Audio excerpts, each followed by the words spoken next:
नमस्कार, आप सभी का स्वागत है भाग्यम में। मैं हूं पंडित चंद्रशेखर शर्मा। दर्शकों, सबसे पहले हम बात करते हैं आज के दिन के पंचांग की। आज दिनांक है 12 सितंबर सन 2023। विक्रम संवत 2080 चल रहा है। भाद्रपद मास है, कृष्ण पक्ष है, वर्षा ऋतु है। तिथि आज की त्रयोदशी है और आज का वार है मंगलवार। आज प्रदोष का व्रत है। आज के नक्षत्र की बात करें तो आश्लेषा नक्षत्र रात्रि 11:02 तक है। आगे मघा नक्षत्र आ जाएगा। योग शिव है, रात्रि 1:10 तक। आगे सिद्ध योग है। योग की दृष्टि से आज का दिन शुभ है, योग कारक है। इसका पूरा सदुपयोग करें। करण गर है दोपहर 1:09 तक। आगे वणिज करण है। सूर्योदय का समय दर्शकों सुबह 6:10 का था और सूर्यास्त का समय शाम 6:35 का है। आज का राहु काल दोपहर बाद 3 से 4:30 बजे के बीच रहेगा। इसे पूरी तरीके से टाल दीजिएगा। इसमें कोई शुभ कार्य नहीं होते हैं और लंबी यात्रा पे नहीं निकलना चाहिए। अभिजीत मुहूर्त आज 11:58 से दोपहर 12:47 के बीच है। दिन में 2 बार दुष्ट मुहूर्त भी रहेंगे, इन्हें ध्यान से समझिएगा और सूझबूझ से टाल दीजिएगा। ये है सुबह 8:39 और सुबह 9:29। आज का दिशा शूल दर्शकों उत्तर दिशा में है, तो पहले कोशिश तो ये करें कि उत्तर दिशा की यात्रा को टाल दें। लेकिन जाना बहुत आवश्यक है, अनिवार्य यात्रा है, तो परिहार करके निकलें। परिहार बहुत सरल है। थोड़ा सा गुड़ खाएं उत्तर की ओर मुख करके और 5 कदम पीछे चलें। और इस दौरान भगवान श्री राम या अपने अपने इष्ट का हृदय में ध्यान करें, उनसे प्रार्थना करें कि वो आपके साथ रहें। फिर आप इस यात्रा पर निकल जाएं। यात्रा बहुत अच्छी रहेगी, सुरक्षित रहेगी, कार्य भी सिद्ध होंगे। आज का शुभ समय दर्शकों यानी आज के दिन का सदुपयोग करने का जो समय है वो है सुबह 9:30 से दोपहर 1:55। ये वो कालखंड है जो बाकी पूरे दिन की अपेक्षा ज्यादा शुभ और योग कारक है। तो अच्छे एफर्ट्स करने हैं, कोई बिजनेस डील करनी है, रिश्ते की बात चलानी है, इस समय में करेंगे, सफलता के चांसेस ज्यादा रहेंगे। आज की चंद्र राशि दर्शकों कर्क है, रात्रि 11:02 तक। आगे चंद्रमा सिंह राशि में प्रवेश कर जाएंगे, जिससे आज का दिन सभी 12 राशियों के लिए कुछ इस प्रकार रहने वाला है। सबसे पहले बात करते हैं मेष राशि की। तो मेष राशि वालों को भावनात्मक उतार चढ़ाव का सामना करना पड़ सकता है। वहीं वृष राशि वाले अपनी माता और बहन से पाएंगे आशीर्वाद और सपोर्ट। और मिथुन राशि वाले आज अपने मधुर व्यवहार के लिए जाने जाएंगे। वहीं कर्क राशि वाले अति भावुकता पर नियंत्रण रखें और अपने आप को सॉफ्ट टारगेट बनने से बचाएं, यानी ऐसा ना दर्शाएं कि आप बहुत इजी टारगेट हैं। सिंह राशि वाले ध्यान रखें कि आज ऐशो आराम में बहुत ज्यादा खर्चा ना हो जाए। कन्या राशि वालों की कोई मनोकामना अचानक से पूरी होती हुई दिखेगी।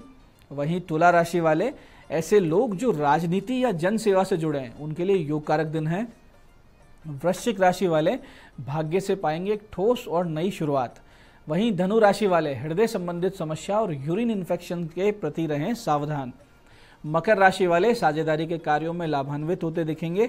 और कुंभ राशि वाले ध्यान रखें कि आज ससुराल वालों से कोई आपका विवाद न हो जाए। मीन राशि वाले आज बहुत ही समझदारी से कोई महत्वपूर्ण मसला सुलझा लेंगे। अब करते हैं आज के दिन की ज्ञान चर्चा, जो आपकी हमारी अंतर्दृष्टि प्रज्ञा को जागृत करेगी। फिर आगे समझेंगे उन विशेष उपायों को जो आपको समस्याओं से बाहर ले आते हैं और जीवन में सफल बना देते हैं। अंत में करेंगे आज के दिन की ज्योतिष मंत्रणा और समाधान। दर्शकों, जीवन में द्वंद्व या कहें कि समस्याएं तभी उत्पन्न हुआ करती है जब मैं और मेरा और तू और तेरा का भाव बहुत ज्यादा प्रबल हो जाता है।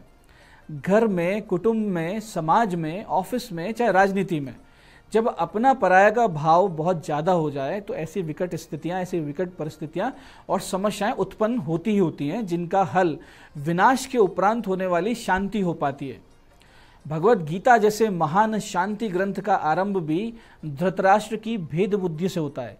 जब वो संजय से पूछते हैं कि धर्म क्षेत्रे कुरुक्षेत्रे समवेता युयुत्सवे मामकः पांडवाश्चैव किम कुर्वत संजय, कि धर्म भूमि कुरुक्षेत्र में युद्ध की इच्छा से इकट्ठे हुए मेरे और पांडु के पुत्रों ने क्या किया। अब आप यहाँ समझिए कि महाराज पांडु तो स्वर्ग सिधार चुके थे, तो उनकी संतानें धृतराष्ट्र पर पूरी तरीके से निर्भर थी, जिनको अपनी संतान मानकर ही उन्हें पालन करना चाहिए था। लेकिन बुद्धि में मैं, मेरे पुत्र और वो पांडु पुत्र, इस कुत्सित मानसिकता ने इतिहास का सबसे बड़ा महायुद्ध करवा दिया था। तो हमें चाहिए कि इतिहास और शास्त्रों से समझ बूझ लें, ज्ञान लें, सीख लें और परिवार में, समाज में, राष्ट्र में जो भेद बुद्धि बढ़ रही है उससे बचें और अपनत्व की वृद्धि करें। तो ये आज की ज्ञान चर्चा का सार है। अब बात करते हैं उन विशिष्ट उपायों पर जो आपकी सभी प्रकार की समस्याओं के सरल समाधान आपको कर देते हैं, जिन्हें करके आप असफलता, अड़चनों को जीवन में बहुत पीछे छोड़ते हुए सफलता की ओर तेज गति से, दृढ़ता से, कॉन्फिडेंस से अग्रसर होते हैं। तो सबसे पहले बात करते हैं उनकी जिनका जन्मदिन है। तो जिन जिन लोगों का जन्मदिन है, आप लोग आज हनुमान जी को लाल ध्वजा, लाल लंगोट और पान के साथ लड्डू अर्पित करें। उनके नाम से घर में बना हुआ कुछ मिष्ठान बच्चों में बांटें और 1.25 किलो मसूर की दाल भगवान शिव जी पर अर्पित कर दें।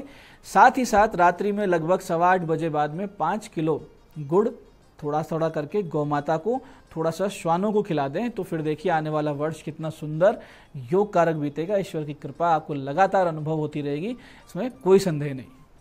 ऐसे ही दर्शकों, यदि आप बहुत दिनों से परेशान चले आ रहे हैं, ग्रह बाधा बनी हुई है, शत्रु बाधा, या फिर घर की वास्तु बहुत ज़्यादा खराब है, किसी प्रकार का कोई ऐसा संकट है जो आपके कार्यों को, आपके करियर को, व्यापार को बहुत ज़्यादा परेशान किए हुए हैं, ऐसी सभी समस्याओं का एक सटीक समाधान है कि आप श्री हनुमान जी की शरण लें। इसके लिए आज का जो दिन है, यानी मंगलवार, प्रदोष और सर्वार्थ सिद्धि योग, ये बहुत ही सटीक है।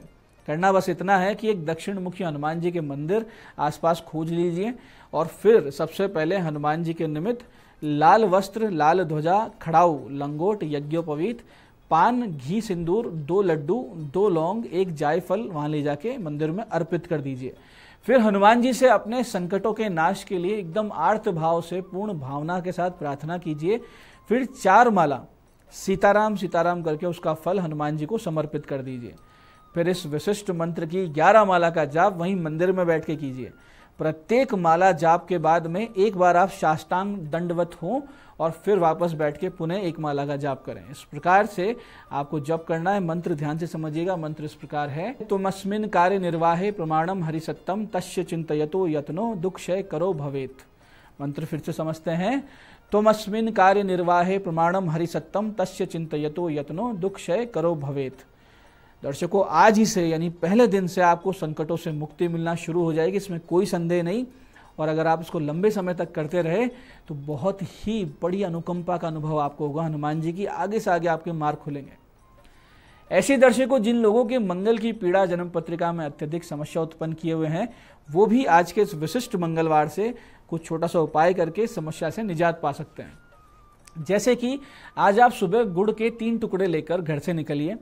1 टुकड़ा किसी भी मंदिर में अर्पित कर दीजिए, 1 कहीं जमीन में दबा दीजिए। अब जमीन में दबाएं तो फिर वो जमीन गोचर भूमि या सड़क के किनारे या पार्क में होना चाहिए, किसी के प्लॉट में आप ना दबाएं। और 1 टुकड़ा गौ माता को खिला दें। फिर शिवालय में मसूर की दाल और गुड़ शिवलिंग पर अर्पित करें और बंदरों को गुड़ चना खिलाइए। साथ ही प्रत्येक मंगलवार इस बहुत ही विशिष्ट मंत्र की 4 माला का जाप करते रहिए, तो मंगल आपको परेशान करना बंद कर देंगे। मंत्र ध्यान से समझिएगा। मंत्र इस प्रकार है, ओम धरणी गर्भ संभूतम विद्युत कांति संप्रभम कुमारम शक्ति हस्तम तम मंगलम प्रणमाम्यहम। मंत्र फिर से समझते हैं, ओम धरणी गर्भ संभूतम विद्युत कांति संप्रभम कुमारम शक्ति हस्तम तम मंगलम प्रणमाम्यहम। दर्शकों, ये थे आज के वो विशिष्ट उपाय जो आपकी बड़ी बड़ी समस्याओं का अंत करके आपकी मनोकामनाएं पूरी कर रहे हैं। अब बात करते हैं आपके सवालों की। आपके सवालों में आज हमारे पास जन्म पत्रिका आई है हमारे दर्शक जितेंद्र जी की। 22 जनवरी 1981 का जन्म है, सुबह 5:57 जयपुर। आगे का भविष्य कैसा है, सफलता कब मिलेगी, ये इनका प्रश्न है। जितेंद्र जी, धनु लग्न कर्क राशि की जन्म पत्रिका आपकी। सूर्य ग्रहण चंद्र ग्रहण दोनों है जन्म पत्रिका में। पंचमेश और कर्मेश दोनों अस्त है। ऐसे में कुछ भी सरल और सहजता से आपको ना तो अभी तक प्राप्त हुआ है, ना आगे कभी प्राप्त होगा। यह स्थिति अभी आगे 2 वर्ष और विकट बनी रहेगी। अप्रैल 2025 के बाद से आपका अनुकूल समय आएगा, लेकिन आप सूर्य मंगल के जाप और चंद्र ग्रहण और सूर्य ग्रहण की शांति अवश्य करवा लीजिए, ताकि आपको आने वाले अच्छे समय का पूरा लाभ मिले। आज की दूसरी जन्म पत्रिका हमारे पास आई है हमारी दर्शक पल्लवी जी की। 16 जनवरी 1994 का जन्म है, सुबह 10:08 उदयपुर। प्रश्न किया है, अब्रोड चांसेस हैं क्या और कब तक हैं? पल्लवी जी, आपकी कुंभ लग्न की पत्रिका है और कुंभ राशि है, और भाग्येश और पंचमेश आपके 12वें भाव में सप्तमेश सूर्य के साथ बैठे हैं। तो ये तो तय है कि आप विदेश जाएंगी या आप अपने जीवन साथी द्वारा पहुंचेंगी, ऐसा आपकी जन्म पत्रिका में योग है। हालांकि इसमें अड़चने भी आएंगी, क्योंकि भाग्येश यानी भाग्य का मालिक अस्त है। तो आप शुक्र और बुध के 7-7 गुना जाप करवा लीजिए और एक पन्ना और एक फायर ओपल अवश्य पहन लीजिए। आपके विदेश जाने का जो योग है वो मई सन 2024 से बन जाएगा। तो दर्शकों, ये था आज का पंचांग, आज के विशिष्ट उपाय और ज्ञान चर्चा। मैं पंडित चंद्रशेखर शर्मा ये आशा करता हूं कि बताए हुए उपायों को सही विधि, सटीक समय और अटूट श्रद्धा के साथ करके आप पूरा लाभ उठाएंगे और जो ज्ञान चर्चा, जो सत्संग हमने किया, इसे अपने जीवन में उतारेंगे। धीरे धीरे आपका जीवन शिवमय, सत्यमय और आनंद में होता जाएगा। मैं महादेव से प्रार्थना करता हूं कि जब आप हमारे बताए हुए उपाय करें तो आपके कष्टों का निवारण अवश्य हो और मनोकामना पूर्ति निश्चित रूप से हो। कार्यक्रम में बने रहने के लिए बहुत बहुत साधुवाद। भगवती आप सबका कल्याण करे। जय आदिशक्ति।